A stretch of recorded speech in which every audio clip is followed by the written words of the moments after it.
I was feeling alone, I was feeling scared, and I was feeling like there was no answers. Hi, I'm Jeremy Reynolds. I'm the founder and chief executive officer of Joy Junction. Can you imagine waking up and realizing you've spent your night in a place like this, as reprehensible as this is?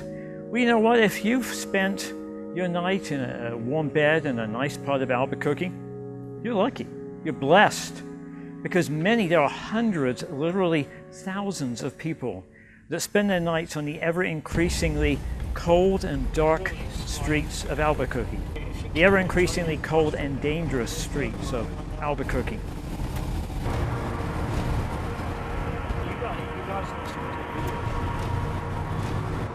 Well, the evening before, we had started calling family members and everything because we knew we didn't have the money for the next night.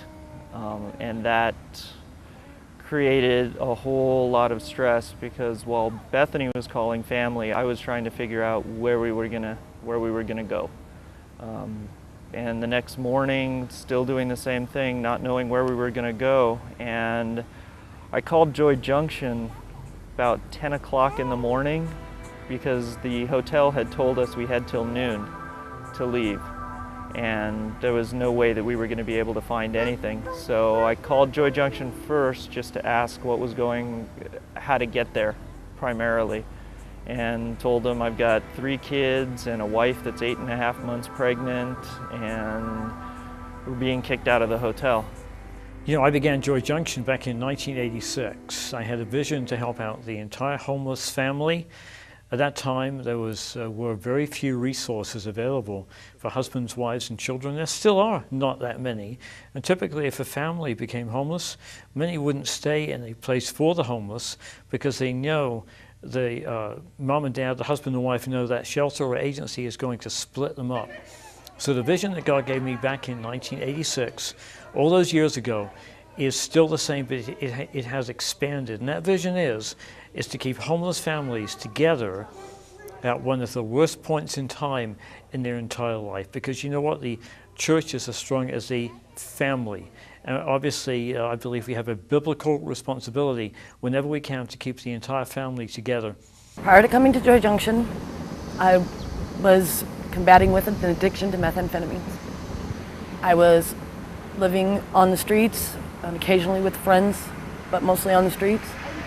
I'd given up because I'd lost my children. And I had nowhere to go and no help. Everyone I asked, there was pretty much no help for me.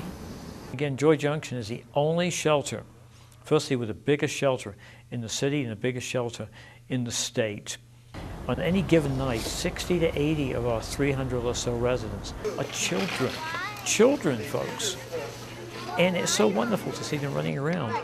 They could be literally running around up and down the streets of downtown Albuquerque. You know, sometimes I'm downtown at night, and the streets of Albuquerque ever increasingly dangerous, dark. You know, downtown may be friendly to the college students, but it's definitely not a friendly family or a family-friendly environment for a homeless family or a potentially homeless family. Some of these families, if there was no Joy Junction or no Barrett House or none of the other agencies in town, would be maybe spending the night in their car parked in a big store parking lot.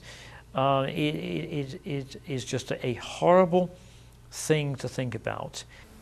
And I found that God was still there, and He still loved me, and He still wanted me, even after all the things I had done.